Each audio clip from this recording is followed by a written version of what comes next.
Hello বন্ধুরা, তোমরা সবাই কেমন আছো? আশা করি সবাই ভালো আছো। বন্ধুরা, পশ্চিমবঙ্গে এসআইআর তথা ভোটার ভেরিফিকেশনের কাজ খুবই শীঘ্রই শুরু হতে চলেছে। অর্থাৎ বন্ধুরা, নাগরিকত্ব যাচাইয়ের কাজ প্রায় শুরুর পর্যায়ে রয়েছে। এখন প্রশ্ন হলো বন্ধুরা, ভারতের বৈধ নাগরিক কারা? কীভাবেই বা প্রমাণ করা যাবে সেই নাগরিকত্ব? আগামী বছর বিধানসভা নির্বাচনের আগে ইতিমধ্যেই ভোটার তালিকা থেকে ভুয়ো ভোটারদের ধরে ধরে বাদ দেওয়া শুরু হয়েছে। অবৈধ ভোটারদের বাছাই পর্ব শুরু হতেই উঠে এসেছে নাগরিকত্বের প্রসঙ্গ। কিভাবে প্রমাণ হবে যে কে ভারতের বৈধ নাগরিক? তো বন্ধুরা, চলো আমরা বিস্তারিত জেনে নিই।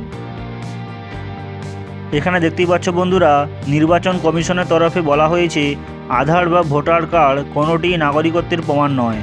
যে দুটি নথি দিয়ে সমস্ত সরকারি কাজ করা হয়, যে আধার কার্ড দেখিয়ে ভোটার কার্ড তৈরি করা হয়, সেটাই নাগরিকত্বের প্রমাণ নয় বলে জানানো হয়েছে। তবে কিভাবে হবে প্রমাণ, এই নিয়ে রীতিমতো জল্পনা শুরু হয়েছে। তারপর দেখতে পাচ্ছ বন্ধুরা, এই প্রশ্নের উত্তরে জানানো হয়েছে জন্ম সার্টিফিকেট এবং পাসপোর্ট হলো বৈধ নাগরিকত্বের প্রমাণ, কিন্তু এই দুই নথি অধিকাংশ ভারতবাসীর কাছে নেই। তবে কি তারা ভারতের বৈধ নাগরিক নন? এই ধোঁয়াশা কাটাতেই এবার দেশ জুড়ে কেন্দ্র সরকার চালু করতে চলেছে স্মার্ট কার্ড বা স্মার্ট সিটিজেনশিপ কার্ড।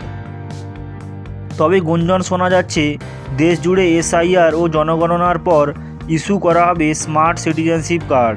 শুধুমাত্র ভারতের বৈধ নাগরিকরাই এই কার্ড পাবেন। এর আগে স্মার্ট কার্ড নিয়ে জল্পনা শোনা গিয়েছে, কিন্তু কি এই স্মার্ট কার্ড? সত্যি কি কেন্দ্রের এমন কোনো পরিকল্পনা রয়েছে?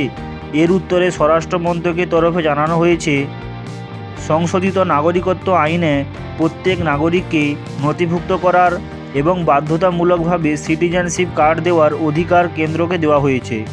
অর্থাৎ বন্ধুরা, কথা স্পষ্ট হয়ে যাচ্ছে যে ন্যাশনাল সিটিজেনশিপ কার্ড চালু করার কথা কেন্দ্র ভাবছে, শুধু এ বিষয়ে সরকারি ঘোষণার অপেক্ষা।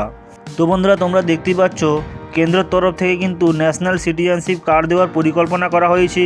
অর্থাৎ বন্ধুরা, ভোটার ভেরিফিকেশনের পর যারা ভারতের নাগরিকত্ব পাবেন তাদেরই শুধুমাত্র বন্ধুরা স্মার্ট সিটিজেনশিপ কার্ড দেওয়ার কথা কেন্দ্রের তরফে বলা হয়েছে। তবে বন্ধুরা, এখনও পর্যন্ত সরকারি তরফ থেকে কোনো ঘোষণা করা হয়নি। সরকারি ঘোষণা হওয়ার পর বন্ধুরা আবার তোমাদের সঙ্গে নতুন ভিডিও নিয়ে হাজির হব।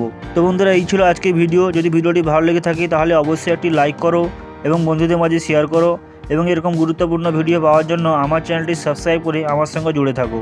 দেখা হবে পরবর্তী ভিডিওতে।